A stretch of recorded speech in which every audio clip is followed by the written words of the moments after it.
പെരിയാർ കടുവ സങ്കേതത്തിലെ section forest ഓഫീസർക്ക് കാട്ടാന ആക്രമണത്തിൽ പരിക്ക്. സുന്ദരമല സെക്ഷനിലെ ജീവനക്കാരനായ സതീഷ് രാജിനാണ് പരിക്കേറ്റത്.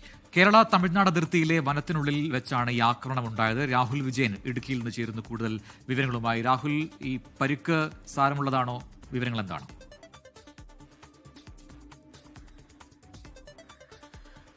പ്രജിൻ, പരിക്ക് സാരമുള്ളതാണ് എന്നുള്ളതാണ് നമുക്ക് മനസ്സിലാക്കാൻ കഴിയുന്നത്. തുമ്പിക്കൈ കൊണ്ട് ചുരുട്ടിയ ശേഷം ഈ ജീവനക്കാരനെ, വനംവകുപ്പ് ജീവനക്കാരനെയും ദൂരത്തേക്ക് വലിച്ചെറിഞ്ഞു എന്നുള്ളതാണ് അറിയാൻ കഴിയുന്നത്. ഇവർ പെട്രോളിംഗിന്റെ ഭാഗമായിട്ട് ഈ സുന്ദരമല ഭാഗത്ത് പോയതാണ്. കേരള തമിഴ്നാട് അതിർത്തി പ്രദേശമാണ്. പെരിയാർ കടുവ സങ്കേതത്തിന്റെ ഭാഗം തന്നെയാണ്. പക്ഷേ തമിഴ്നാട്ടിലൂടെ സഞ്ചരിച്ച് വേണം ഈ വനമേഖലയിലേക്ക് എത്തിപ്പെടാൻ വേണ്ടിയും. പിന്നീട് ഒരു 6 മണിക്കൂർ ദൂരം കാൽനടയായിട്ട് ഇവർ മുന്നോട്ട് പോയിരുന്നു. ഈ അപകടം ഉണ്ടായതിനു ശേഷം ഇവരെ ചുമന്നുകൊണ്ട് പുറത്തേക്ക് എത്തിക്കേണ്ട സാഹചര്യം ഉണ്ടായി. 6 മണിക്കൂർ ദൂരം ഈ വനംവകുപ്പ് വാച്ചർമാരും അതുപോലെ തന്നെ മറ്റു ഉദ്യോഗസ്ഥരും ചേർന്ന് ഈ സതീഷ് രാജിനെ ചുമന്നുകൊണ്ട് പുറത്തേക്ക് വരികയായിരുന്നു. പിന്നീട് ഇപ്പോൾ തമിഴ്നാട്ടിലെ തന്നെ ഒരു ആശുപത്രിയിൽ ചികിത്സയ്ക്ക് വേണ്ടി ആളെ പ്രവേശിപ്പിക്കുകയും ചെയ്തിട്ടുണ്ട്. വാരിയെല്ലുകൾക്ക് ഒരുപക്ഷെ പൊട്ടലുണ്ടാകാനുള്ള സാധ്യതയുണ്ട് എന്നുള്ളതാണ് പ്രാഥമികമായിട്ട് നമുക്ക് മനസ്സിലാക്കാനും കഴിയുന്നത്.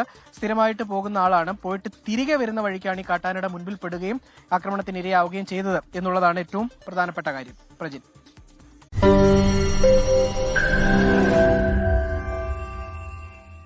ലോകത്തെവിടെയായാലും ഏത് സമയത്തും 24 വാർത്തകളും ഓഗ്മെന്റഡ് റിയാലിറ്റി പാക്കേജുകളും എക്സ്പ്ലെയിനറുകളും വിശദമായി കാണാൻ ഞങ്ങളുടെ യൂട്യൂബ് ചാനൽ നിങ്ങൾക്ക് സബ്സ്ക്രൈബ് ചെയ്യാം.